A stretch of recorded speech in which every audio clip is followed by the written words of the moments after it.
में लॉजिक है। इसको लिखा है अलका प्रमोद जी ने। आपका जन्म लखनऊ में हुआ। आपने इलाहाबाद विश्वविद्यालय से वनस्पति विज्ञान में एमएससी किया और उसके उपरांत स्नातकोत्तर डिप्लोमा पत्रकारिता में एवं वेब डिजाइनिंग में किया।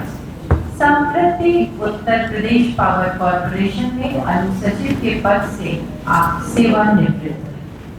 अभिव्यक्ति भारतीय लेखिका परिषद, साहित्य आराधन, संवर्धन, वैचारिकी, कादम्बिनी क्लब, काव्या विद्वोत्तमा फाउंडेशन आदि सामाजिक, साहित्यिक एवं सांस्कृतिक संस्थाओं से संबद्ध एवं पदाधिकारी हैं। आपकी लगभग 48 पुस्तकें प्रकाशित हुई हैं, जिसमें अनेक कहानी संग्रह, काव्य संग्रह, समालोचना, समीक्षा संग्रह, बाल साहित्य। आपने कुछ पुस्तकों का संपादन भी किया है, जैसे कलरव, मुस्कान, पिटारा, लखनऊ कनेक्शन वर्ल्ड वाइड त्रैमासिक पत्रिका की आप प्रधान संपादक हैं। पूर्व में जन संदेश टाइम्स में विज्ञान स्तंभ लेखन का कार्य भी आपने किया है।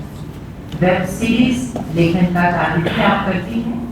अनेक प्रतिष्ठित पत्र पत्रिकाओं एवं संग्रह में आपकी रचनाएं प्रकाशित हुई। आकाशवाणी इलाहाबाद लखनऊ से सतत प्रसारण आपकी कहानियों का होता रहता है।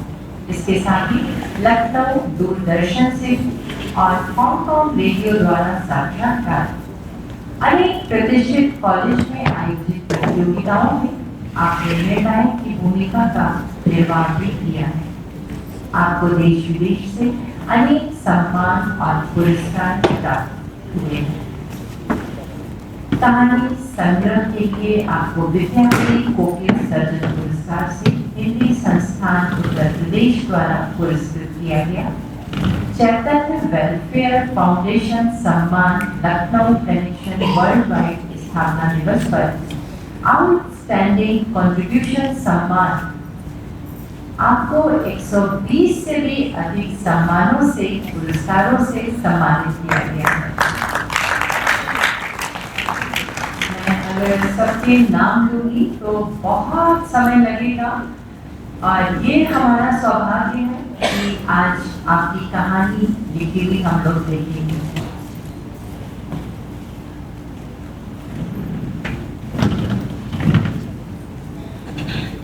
एक अच्छी कहानी के गुण परिभाषा में नहीं बांधे जा सकते, परंतु फिर भी कहानी की परिभाषा समय समय पर देने का प्रयत्न विद्वानों द्वारा किया जाता रहा है। मुंशी प्रेमचंद के अनुसार कहानी वो ध्रुपद की तान है जिसमें गायक महफिल शुरू होते ही अपनी संपूर्ण प्रतिभा दिखा देता है। एक क्षण में चित्त को इतने माधुर्य से परिपूर्ण कर देता है जितना रात भर गाना सुनने से भी नहीं हो सकता। एडगर एलन पो अमेरिकन रोमांसवादी कवि, लेखक, संपादक और आलोचक थे। वो अपनी रहस्यमयी और भयावह कहानियों के लिए प्रसिद्ध थे। जासूसी कहानियों की शुरुआत आपने ही की और वैज्ञानिक कथाओं की उभरती शैली को भी आपने बढ़ावा दिया। आपके अनुसार कहानी वो छोटी सी आख्यानात्मक रचना है जिसे एक बैठक में पढ़ा जा सके, जो पाठक पर एक समन्वित प्रभाव उत्पन्न करने के लिए लिखी गई, जिसमें उस प्रभाव को उत्पन्न करने में सहायक तत्वों के अतिरिक्त और कुछ न हो और जो अपने आप में पूर्ण हो। और ये जो हम लोग आज समारोह चल रहा है 17 दिन 50 कहानियों का, ये इसका ये कल्पना आई जिनके मन में, उनसे आप सब लोग बहुत अच्छे से परिचित हैं। शायद ही ऐसा कोई होगा जो रंगमंच में रुचि रखता हो और वो श्री संगम बहुगुणा जी के नाम से परिचित है। आपने अपने जीवन के 50 अनमोल दशक इस कला को समर्पित किए। अति सौम्य स्वभाव वाले संगम जी, अपनी सफलता का श्रेय रंगमंच की दुनिया के अपने तमाम वरिष्ठ सहयोगियों के साथ साथ अपने जीवन की दो महत्वपूर्ण महिलाओं यानी अपनी पत्नी और बेटी को देते हैं। नारी के प्रति सम्मान का परिचय देते हुए 17 दिन में मंचित होने वाली सभी 50 कहानियों का चयन भी महिला लेखिकाओं के द्वारा लिखित रचनाओं से ही किया गया।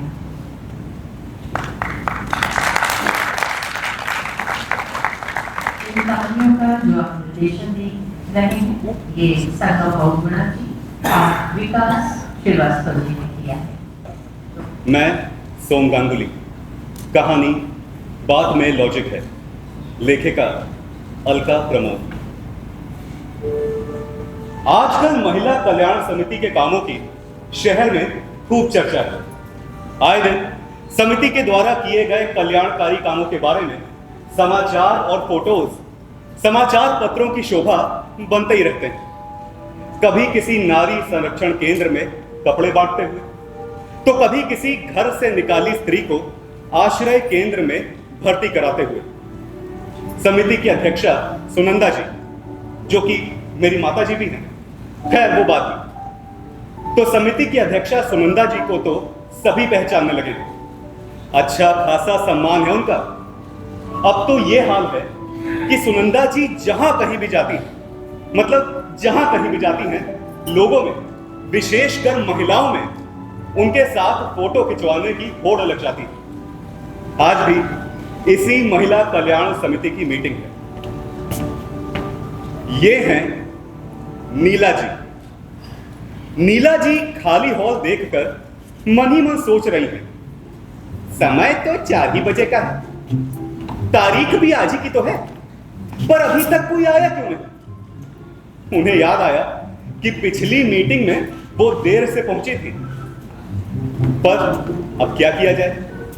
उन्हें यह भी याद आया कि जब वो देर से पहुंची थी तो सुनंदा जी ने कैसे सबके सामने उन्हें पूरी तरह टोक दिया था। नीला जी को याद है, सुनंदा जी ने कहा था वो दूसरों का कल्याण क्या करेगी जब वो खुद ही अनुशासन का पालन नहीं कर पाती। अब वो बेचारी उन्हें क्या बताती कि वो तो मीटिंग के लिए बस निकल ही रही थी कि तभी उनके नंद नंदोई बाहर से आ गए। किस तरह तो वो बहाना बनाकर उस दिन मीटिंग में पहुंच पाई थी।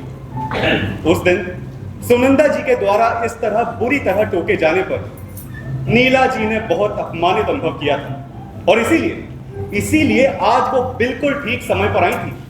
पर ये क्या है, यहां तो कोई है ही नहीं। देखो वहां पे कैसी, अरे क्या बातें कर रही थी वो। सच बताओ। हेलो हाय मिसेस भल्ला, काहे की हेलो काहे की आई। इतनी देर से सोच रही हूँ कि कोई तो आए। अरे मैं क्या बताऊं, ब्यूटी पार्लर में इतनी भीड़ थी कि मेरा नंबर ही नहीं आ रहा था। आखिर में मुझे कहना पड़ा कि मेरा मेकअप कर दो, नहीं तो मैं जा रही। तब कहीं जाकर उसने आउट ऑफ द टर्न मेरा मेकअप किया, फिर मैं आ पाई। वैसे साड़ी तो आपकी काफी सुंदर है, नई ली है क्या? नहीं, कबाड़ी से उठा के लाई। उस कबाड़ी का नंबर हमें भी दे दीजिए। ये साड़ी मेरे हस्बैंड ने मेरे बर्थडे पे गिफ्ट की थी। वैसे तो वो हर साल मुझे साड़ी सेंटर से एक साड़ी जरूर गिफ्ट करते हैं, लेकिन इस बार उन्होंने मुझे ये सोने का कड़ा भी गिफ्ट किया है। देखिए देखिए, आप भी देखिए। अरे कड़ा तो बहुत ही सुंदर है ना? ये दुबई से स्मगल करके लाए थे। क्या बत्तियां।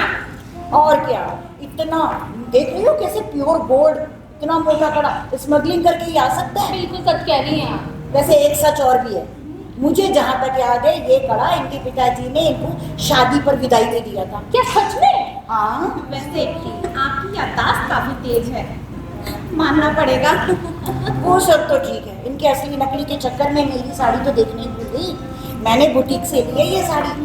अरे बुटीक में साड़ियाँ कितनी महंगी मिलती हैं, हर कोई अफोर्ड नहीं कर सकता। मैं हर हफ्ते एक तो ले लेती हूँ। हर हफ्ते? क्या दुकान खोलने का इरादा है? अगर ऐसा है तो 1-2 साड़ियाँ मुझे भी गिफ्ट कर दीजिए। आखिर मैं आपकी छोटी बहन जैसी हूँ। छोटी?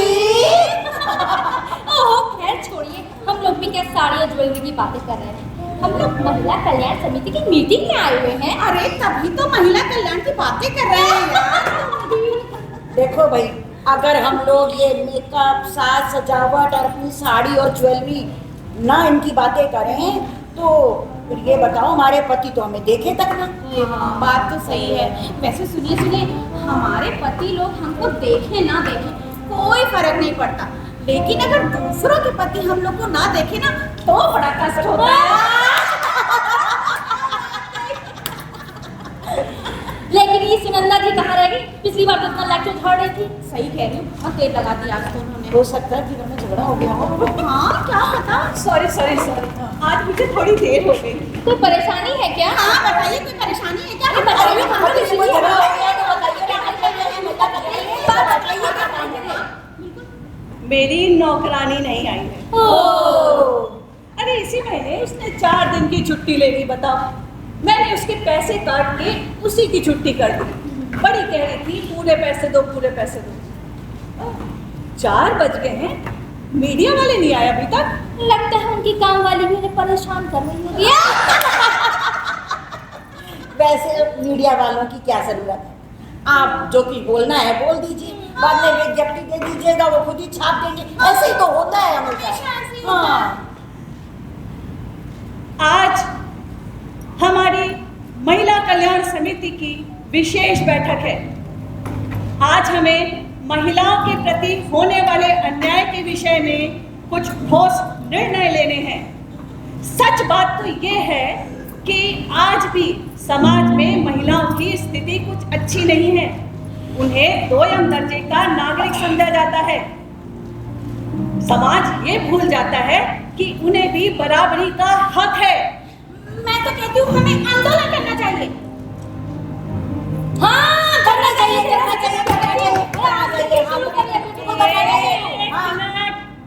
हमें जोश से नहीं, होश से काम लेना है। मैं अपनी समिति की सदस्यों से अनुरोध करती हूँ कि समाज में फैली हुई गंदगी को हमें दूर करने का प्रयास करना है। उसके लिए कुछ खास निर्णय लेने होंगे। पहला बिंदु तो ये है कि दहेज प्रथा हमारे समाज में बीमारी की तरह फैली हुई है, जिसके कारण कई कन्याएं अनब्याही रह जाती हैं और कितनी दहेज न देने के कारण जला दी जाती हैं। और दूसरा बिंदु ये है कि हम सारा दिन घर में काम करती हैं और उसका हमें कोई पारिश्रमिक नहीं मिलता। हमें इसके खिलाफ भी आवाज उठानी चाहिए।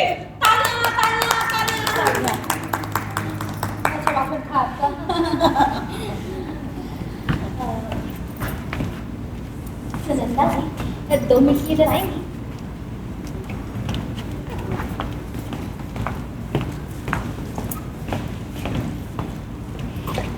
जी, मैं बहुत दिनों से आपसे कुछ ज़रूरी बात करना चाह रही थी। वो क्या है ना, आज आपका दहेज विरोधी भाषण सुनकर मुझमें बड़ा साहस आ गया है।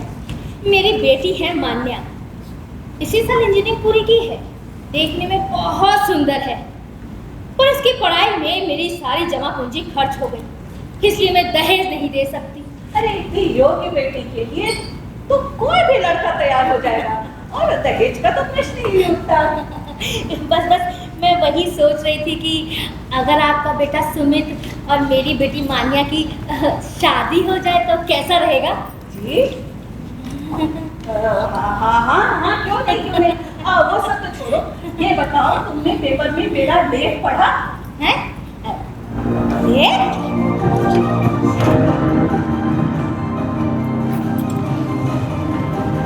सुनंदा जी यानी मम्मा ने मन ही मन सोचा, हद होती है, नीला का तो दिमाग ही खराब हो गया है। अरे हिम्मत तो देखो, मेरे हीरे जैसे बेटे को मुफ्त में हथियाना चाहती।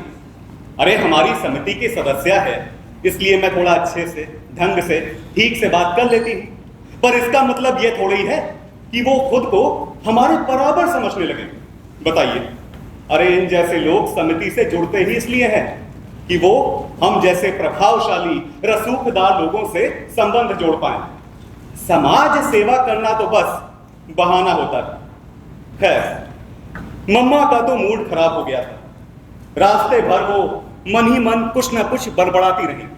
घर पहुंची तो उनका उखड़ा हुआ मूड देखकर उनके पति विकास जी यानी मेरे पापा ने उनकी ओर प्रश्नवाचक दृष्टि से देखा।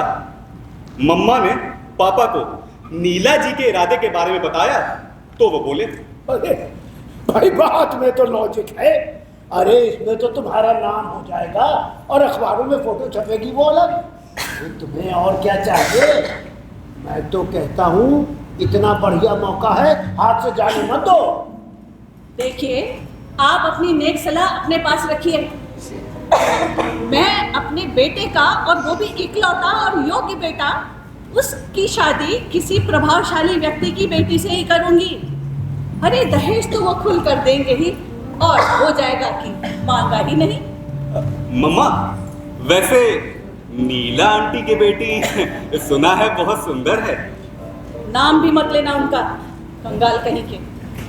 अरे सुमित, एक बात सुनो जी। ये चंद्रा जी ने अपनी बेटी का रिश्ता तुम्हारे लिए भेजा है।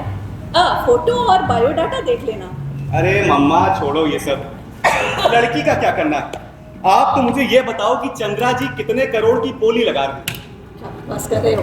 मम्मा आप जानती हैं दहेज लेना और दहेज देना दोनों कानूनी अपराध है। कानून तो बहुत सारे हैं, लेकिन मैं अपने बेटे को ऐसे ही किसी लड़की के हवाले कर दूं? तुमको मैंने इतना पढ़ाया लिखा है, इंजीनियर बनाया। अच्छा तो अब समझा, ये बात है। मतलब आप मुझ पर किया गया खर्च वसूलना चाहती हैं। मम्मा ये तो खैर मजाक था, छोड़िए इसको। अच्छा मम्मा एक बात बताइए, अगर कोई लड़की सुंदर हो और दहेज भी मिले तो क्या आप मेरी शादी उस लड़की से कर देंगी? अंधा क्या चाहे, दो आंखें हैं? क्यों? अरे तूने कोई देख रखी है क्या? हाँ बाबा है। तो अभी तक चुप क्यों बैठा था? लेकिन बेटा जरा दहेज की बातें संभल कर। ए माँ मैं आपका बेटा हूँ, आप परेशान ना हो। आप बस एक बार हाँ कर दें, डील मैं अपने लेवल पे कर लूंगा। पापा दरअसल बात यह है कि वो लोग भी ना दहेज की बात बताने में विश्वास नहीं करते, तो सब कुछ सादे ढंग से हो जाएगा और पैसा मेरे अकाउंट में आ जाएगा। वाह, बात में तो लॉजिक है। अरे वाह, फिर तो सबके सामने तेरी माँ का नाम हो जाएगा। वैसे बात कितने में तय की है? 50 लाख तो पक्का समझो। 50 लाख? अरे मम्मा धीरे बोलिए, दीवारों के भी कान होते हैं, है ना। तो मम्मा बताइए, तो फिर कल मिलवाऊं आपको रिया से? अरे बेटा तू तो बड़ा छुपा रुस्तम निकला। हाँ क्यों जी, क्या राय है आपकी? बात में तो लॉजिक है, लेकिन जरा सोच समझ लेना। मम्मा को पापा की राय अच्छी नहीं लगी, उन्होंने उनकी बात को अनसुना कर दिया, हमेशा की तरह। खैर मम्मा के मन को तो मानो पंख लग गए, उनके मन में लड्डू फूट रहे थे। उन्होंने सोचा सुमित यानी कि मैं उन्हीं की तरह समझदार हूं, ये तो अच्छा हुआ कि मैं अपने पापा पर नहीं पड़ा, नहीं तो उन्हीं की तरह होता, दुनियादारी में एकदम नील। मम्मा ने अपने परिचितों में सबको बता दिया कि वो अपने बेटे का विवाह बिना दहेज के एकदम सादगी से कर रही, और सच में हुआ भी ऐसा है। मेरा और रिया का विवाह एक सादे से समारोह में संपन्न हुआ। लोग मम्मा की भूरी भूरी प्रशंसा कर रहे थे।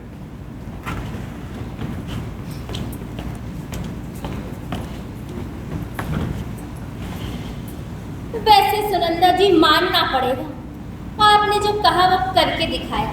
दूसरे लोगों की तरह नहीं कि जिनके खाने के दांत दूसरे होते हैं, दिखाने के दूसरे। हाँ, कितनी महान है। अरे नहीं, मैं कोई महान नहीं, बस समाज सेवा के लिए स्वयं को समर्पित करके मुझे असीम आनंद की अनुभूति होती है। मम्मा वो मीडिया वाले आए, आपसे कुछ बात करना चाहते हैं। अरे मीडिया को किसने बुला लिया? अरे फूलों की सुगंध तो स्वयं ही फैलती है।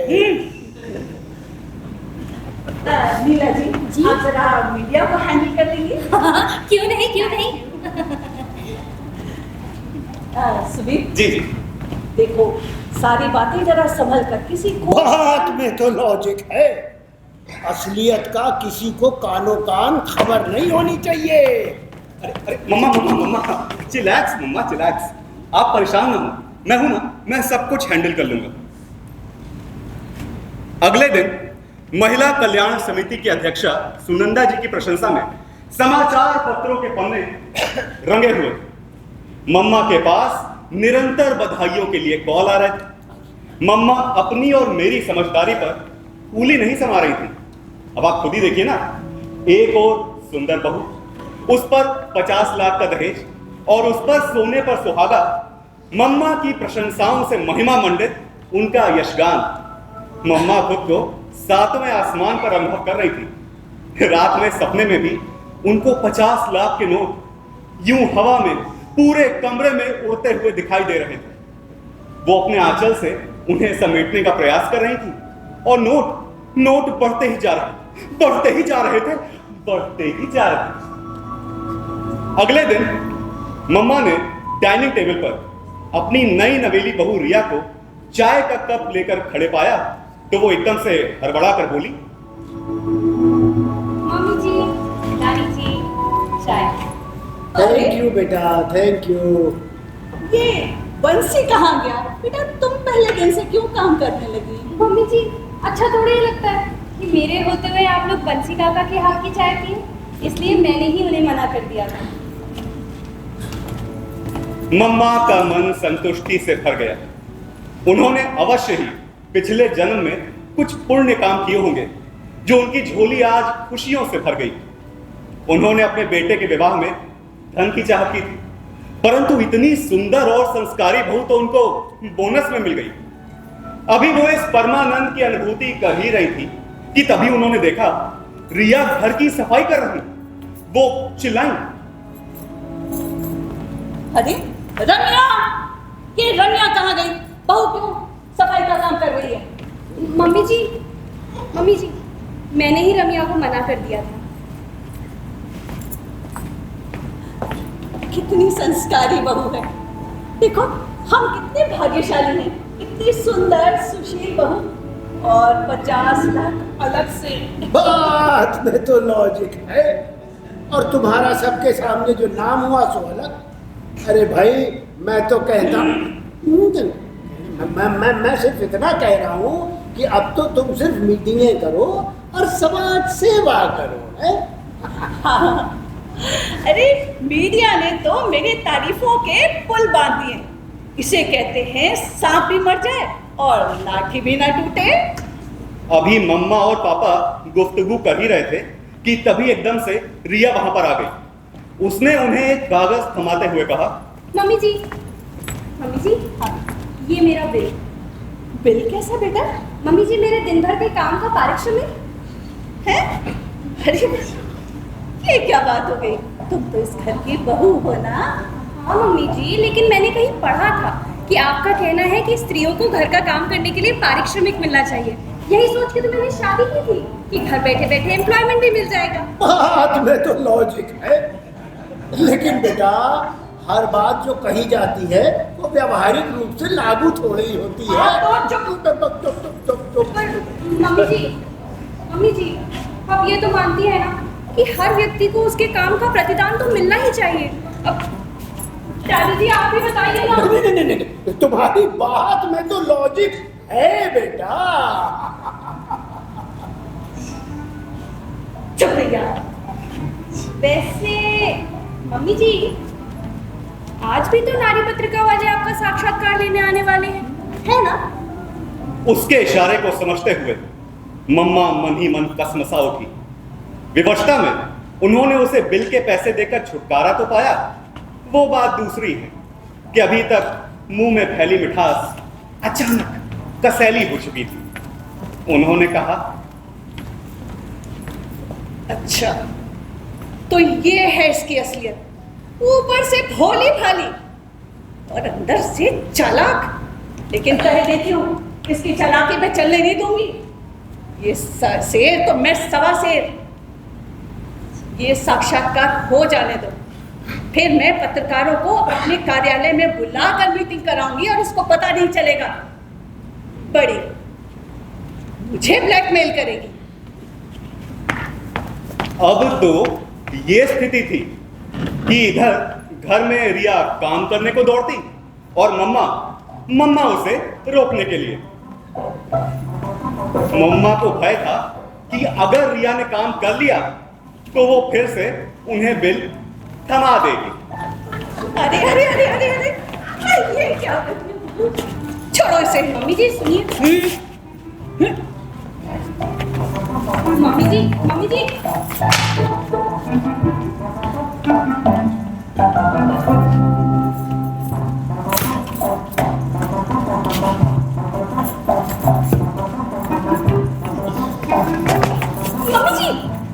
फिर से बिल थमा दोगी क्या? अरे पर मम्मी जी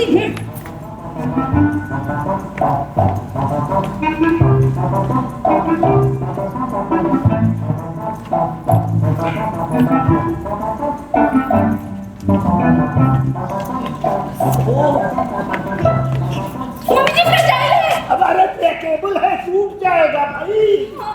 मम्मी जी टूट जाएगा।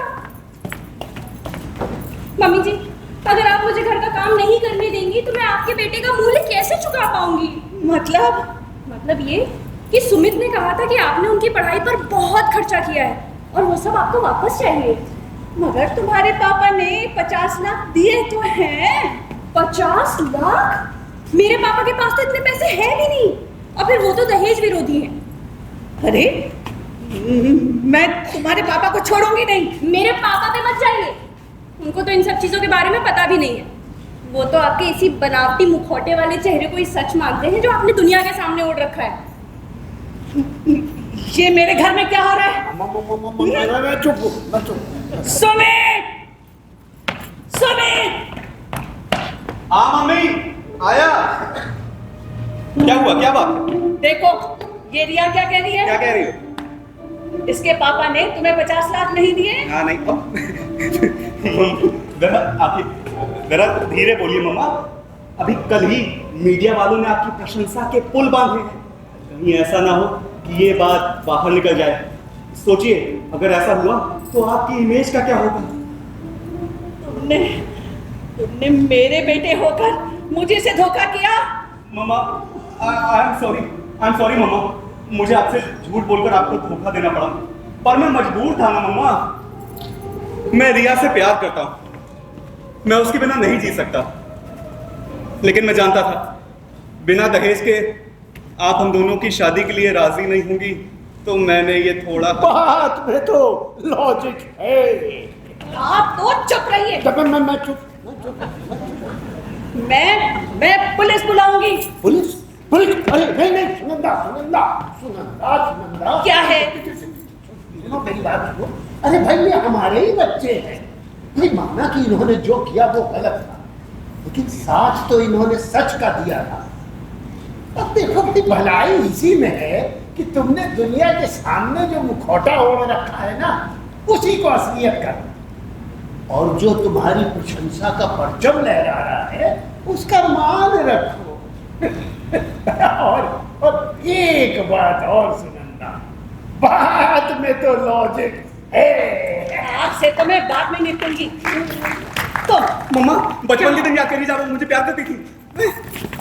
तुम्हें क्या लगा मैं इतनी बेवकूफ हूँ कि तुम माफी मांगोगे और मैं तुम्हें माफ कर दूंगी? और तुमको तो मैं बहू के रूप में स्वीकार करती हूँ। मम्मा मुझे माफ कर दीजिए। मम्मा ऐसा अब नहीं होगा। मम्मा मैंने सुनिए। अरे रुको यार, मम्मा मैंने गलती से नहीं सुनिए। अरे चुप रहो यार, माँ बेटी के बीच में आ रही हो। हाँ मम्मा प्लीज मुझे माफ कर दीजिए। सुनिए तो। अबे क्या? मम्मी ने मुझे स्वीकार कर लिया। हाँ वो तो ठीक है ना मम्मा। स्वीकार कर लिया? हाँ। तुम्हें क्या लगा तुम ही शातिर हो? मैं तुम्हारी माँ हूँ। और बेटे बच्चे जितनी भी गलतियां करें, माँ को कभी गुस्सा नहीं आता। बात में तो लॉजिक है।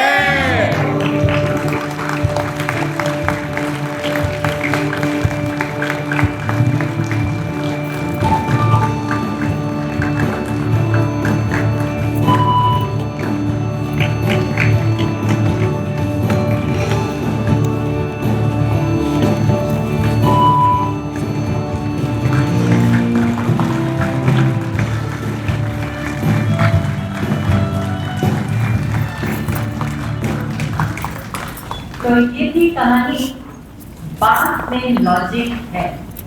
इसमें भाग लिया था डॉक्टर राकेश कुमार, सोम गांगुली, मिनी दीक्षित, नीता पंत, शीनू मलिक,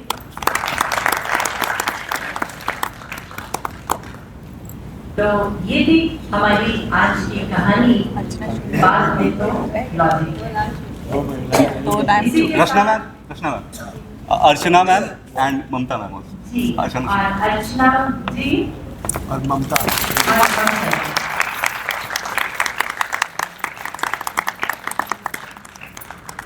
और मैं जितने भी कलाकार इसके पहले भी आए थे मंच पर, मैं उनसे निवेदन करती हूँ कि कृपया वो लोग मंच पर आ जाएं, और मंच पर जो लोग थे मैं उनको भी बुलाना चाहती हूँ। कन्वर बहुगुणा जी, विकास श्रीवास्तव जी, गोपाल सिन्हा जी, प्रकाश संचालन, मनीष सैनी, संगीत संकलन एवं संचालन अभिजीत पांडे, संगीत संकलन सहायक शुभम कुमार, मुख्य चर्चा शहीद अहमद एवं सचिव, स्वस्थ निर्माण जामिया कटीना ग्रदर, कार्य प्रणाली शुभम कुमार दुबे, प्रचार प्रसार प्रिंट मीडिया अनुराग अवस्थी, प्रचार प्रसार social media Amrish Bobby, videography and photography Anurag Shiva, प्रस्तुति नियंत्रक भानु प्रसाद पांडे, सामान्य व्यवस्था राजेश मिश्रा और अजय रखनानी, मंच सज्जा रंगम परिधान समारोह शीर्षक गीत के लेखक हैं अमरीश बॉबी।